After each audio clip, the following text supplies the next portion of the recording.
Hi hello நமஸ்கார். Welcome to our YouTube channel Tamil girl in Maharashtra. இன்றைக்கி நம்ம கார்ப்பரேட் மித் பற்றி தான் பார்க்க போகிறோம். நம்ம நிறைய மித் வந்து கேள்விப்பட்டிருக்கோம் கார்ப்பரேட்டில். அதில் வந்து இதெல்லாம் மித்து தான் அப்படின்ற மாதிரி இன்றைக்கி நம்ம வந்து வீடியோ பார்க்க போகிறோம். Let's get started. Myth number 1, English வந்து செம்மையாக பேசணும், ஸ்டைலிஷாக பேசணும் அப்படின்றது தான் எனக்கு தெரிஞ்சு கார்ப்பரேட்டில் வந்து ஃபஸ்ட்டு மித்து. இங்கிலீஷ் பார்த்தீங்கன்னா நம்ம வந்து ஸ்டைலாக பேசணும் அப்படின்றது வந்து அவசியம் கிடையாது. நம்ம வந்து அடுத்தவங்களுக்கு புரிகிற மாதிரி பேசணும் அப்படின்றது தான் ரொம்ப முக்கியம். இங்கிலீஷ் வந்து ஒரு லாங்குவேஜ் தான்.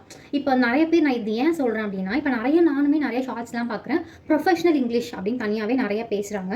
அது வந்து நீங்கள் கற்றுக்கிட்டா ஓகே, வெல் அண்ட் குட், உங்களுக்கு வந்து யூஸ்ஃபுல்லாக இருக்கும். பட் அந்த மாதிரி தான் எல்லாருமே பேசணும், அது மேண்டேட்ரி அப்படின்னு நீங்கள் போய் அதை படித்து உங்களே ரொம்ப கன்ஃபியூஸ் பண்ணிவிட்டு அந்த மாதிரிலாம் தேவையில்லை. அது வந்து நீங்கள் ஸ்ட்ரெஸ் ஆக்கிக்கவும் தேவையில்லை.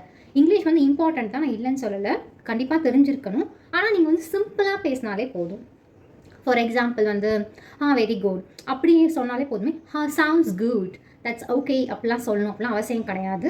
சரி, இது வெரி குட், உங்களுக்கு வெரி குட் தான் தெரியுதா, சரி நீங்கள் வெரி குட்னே சொல்லுங்கள். உங்களுக்கு எப்படி தெரியுதோ அப்படி சொல்லுங்கள், உங்களுக்கு எப்படி தெரியுதோ அப்படி பேசுங்க. நீங்கள் சொல்ல வந்த பாயிண்ட்டையும் நீங்கள் சொல்கிற வந்த விஷயத்தையும் மட்டும் கரெக்டாக ப்ரெசென்ட் பண்ணாலே போதும். அவ்வளோதான், வேறு எதுவுமே தேவையில்லை. நீங்கள் ரொம்ப போய் காம்ப்ளிகேட்லாம் பண்ணிக்க தேவையில்லை. யாராவது ஸ்டைலிஷ் அவங்ககிட்ட பேசுகிறாங்கன்னா பேசட்டும், ஓகே. இப்போ நீங்களே உள்ளே வந்து இப்போ நிறைய பேரை பார்க்குறீங்க அப்படின்னா நீங்கள் உங்கள் செல்ஃப் இன்ட்ரெஸ்ட்டில் கற்றுக்குறீங்க அப்படின்னா ஓகே. அப்படி தான் பேசணும், இப்படி தான் இருக்கணும், இப்படி தான் பேசணும் அப்படின்னு வந்து எந்த ரூல்ஸுமே கிடையாது. நீங்கள் உங்களை போட்டு ரொம்ப கன்ஃபியூஸ் பண்ணிவிட்டு காம்ப்ளிகேட் பண்ணிக்க வேண்டாம். நம்பர் 2, இதுதான் வந்து பெரிய மித்து. என்னென்னா கார்ப்பரேட் இருக்கவங்க அப்படியே கை நிறைய சம்பளம் வாங்குவாங்க, வீடு காரு பங்களா அப்படின்னு செட்டில் ஆயிடுவாங்க. அப்படியே ஸ்டார்டிங்கே 50-60,000 தான் வாங்குவாங்க அப்படின்றது வந்து பெரிய மித்து. ஸோ பேசிக்காக பார்த்தீங்கன்னா எல்லாருமே அந்த மாதிரி வாங்குறதில்ல. ஸ்டார்டிங்கில் வந்து ஒரு பேசிக்காக வாங்குறவங்களுமே இருக்காங்க, நிறைய வாங்குறவங்களுமே இருக்காங்க. It depend on company, location, உங்கள் ஸ்கில், உங்கள் ரோலு, நீங்கள் ஒர்க் பண்ணுற டொமைன், இல்லை நீங்கள் சூஸ் பண்ணியிருக்க டொமைன் எல்லாத்த பொறுத்துமே வேரி ஆகும். இப்போ ஸ்டார்டிங் இப்போ பேசிக்காக நீங்கள் ஒரு எம்என்சியில் ஜாயின் பண்ணுறீங்க ஐடியில் அப்படின்னா பேசிக்காக வந்து ஒரு 3.5 lakh இல்லை சில company 3.2 lakhs per annum, not per month அப்படி வந்து அவங்க கொடுக்குறாங்க. ஸோ ஆனால் இங்கே போக போக நீங்கள் வந்து ஏர்ன் பண்ணலாம், நான் வந்து இல்லைன்னு சொல்லலை. பட் இட் டிபெண்ட்ஸ் தான், எல்லாருமே அப்படி தான் ஏர்ன் பண்ணுறாங்க அப்படின்றது வந்து அர்த்தம் கிடையாது. இதுதான் myth number 2. Number 3, life style change வந்து மேண்டேட்ரி அப்படின்றது தான் வந்து மித் நம்பர் 3. என்னை பொறுத்த வரைக்கும் வந்து லைஃப் ஸ்டைல் சேஞ்ச் வந்து மேண்டேட்ரியா அப்படின்னு கேட்டிங்கன்னா கண்டிப்பாக கிடையாது. இட் வந்து depend on person to person. இப்போ வந்து கார்ப்பரேட் போன உடனேவே அப்படியே செமையாக ட்ரெஸ் பண்ணணும், ஸ்டைலிஷாக இருக்கணும், இந்த மாதிரி வந்து நம்ம அவுட்டிங் போகணும், குரூப் அவுட்டிங், வெளியில் போகிறது, ஹோட்டல் போய் சாப்பிட்றது, நல்ல காஸ்ட்லியான கேஜெட்ஸ் யூஸ் பண்ணுறது, ஒரு மாதிரி வெஸ்டர்ன் அவுட்ஃபிட்க்கு ஷிஃப்ட் பண்ணுறது, இது எல்லாமே depend on person to person. அது அவங்களோட பர்சனல் ஒப்பீனியன் தான், அது வந்து மேண்டேட்ரி கிடையாது. இப்போ என்னோட எக்ஸ்பீரியன்ஸில் பார்த்தீங்கன்னா நான் யூஸ் பண்ணுற ஃபோன் வந்து கோவிட் டைமில் வந்து எங்கள் அப்பா எனக்கு வாங்கி கொடுத்தது தான். நான் ஒரு 5 years ஐடியில் ஒர்க் பண்ணுறேன். பட் இன்னுமே வந்து நான் என்னோடய மொபைல் சேஞ்ச் பண்ணல, ஏன்னா எனக்கு அது பெருசாக அவசியமும் வந்ததில்லை. என்னை பொறுத்த வரைக்கும் நான் மொபைல் எதுக்கு யூஸ் பண்ணுவேன்னா ஃபோன் பண்ணுறதுக்கு, இல்லைனா வந்து யூடியூப் பார்க்கறதுக்கு மட்டும்தான். ஸோ அதனால் எனக்கு பெருசாக தேவைப்படல, அதனால் நான் போய் இன்வெஸ்ட் பண்ணல. பட் என் கூட ஜாயின் பண்ணவங்க நிறைய பேர் வந்து ஒரு ஃபஸ்ட் மந்த் சேலரி வந்ததுமே ஐஃபோன் வாங்குறது அந்த மாதிரிலாம் பண்ணாங்க. இது அது அவங்கள பொறுத்தது தவிர கண்டிப்பாக அப்படி தான் இருக்கணும் அப்படின்ற எந்த இதுவுமே கிடையாது. இன்னொரு விஷயம் என்ன பண்ணிங்கன்னா, நான் வந்து ஒரு கோவிட் டைமில் வந்து ஜாயின் பண்ணனால எனக்கு வந்து ஒர்க் ஃப்ரம் ஹோம் தான் அந்த ஸ்டார்டிங்கில். ஸோ அப்புறம் ஒரு 6 month கழிச்சு எல்லோரும் ஆஃபீஸ் வர சொன்னாங்க. அப்போ நான் போய் இன்டர்நெட்டில் வந்து எப்படிலாம் கார்ப்பரேட்டில் ட்ரெஸ் பண்ணணும், இந்த மாதிரி ட்ரெஸ் போடணுமா, அந்த மாதிரி ட்ரெஸ் போடணும் அப்படின்னா நிறைய சர்ச் பண்ணி I ended up with some western type of outfit. ஏன்னா மோஸ்ட்லி மொபைலில் பார்த்தீங்கன்னா அந்த மாதிரி அவுட்ஃபிட் தான் சஜஸ்ட் பண்ணுறாங்க. ஸோ நான் வந்து அந்த மாதிரி அந்த டைமில் வந்து வாங்கினேன். ப்ளஸ் நான் வந்து பண்ண காமெடி என்னென்னா வந்து ஒரு ஸ்கர்ட்லாம் வாங்கி வச்சுருந்தேன், இந்த மாதிரி யூடியூப்ஸில் வீடியோ ஷார்ட்ஸ்லாம் பார்த்துட்டு. பட் நான் ஆக்சுவலாக ரியலாக அங்கே போய் பார்க்குறப்ப அந்த மாதிரி அவுட்ஃபிட்ஸ்லாம் வந்து எல்லாருமே போடுறாங்களா அப்படின்னு பார்த்தீங்கன்னா கண்டிப்பாக வந்து கிடையாது.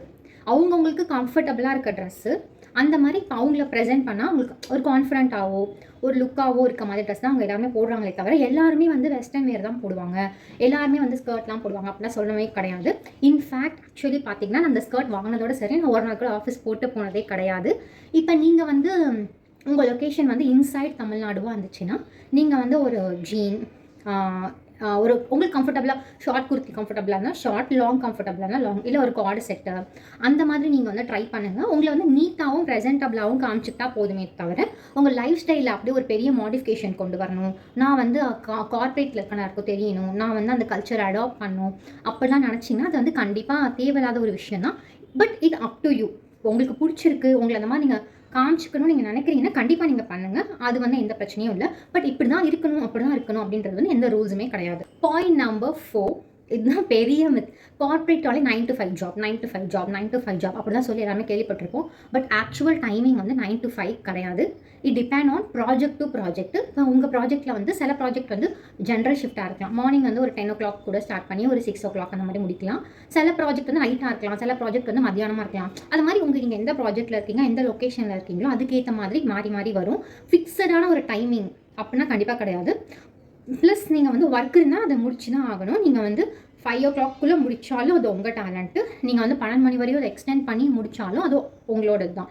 பட் நீங்கள் ஒரு ஒர்க்கை அசைன் பண்ணாங்கன்னா அந்த ஒர்க்கை வந்து அன்றைக்கி முடிக்கணும். அது நீங்கள் எவ்வளோ டைம் எடுத்துக்கிறீங்க அப்படின்றது உங்களோட ஸ்கில்லு, உங்களோட விஷயம் தானே தவிர இது வந்து 9 to 5 ஒரு டைம் பவுண்டடான ஒரு ஜாப் அப்படின்றது வந்து கண்டிப்பாக கிடையாது.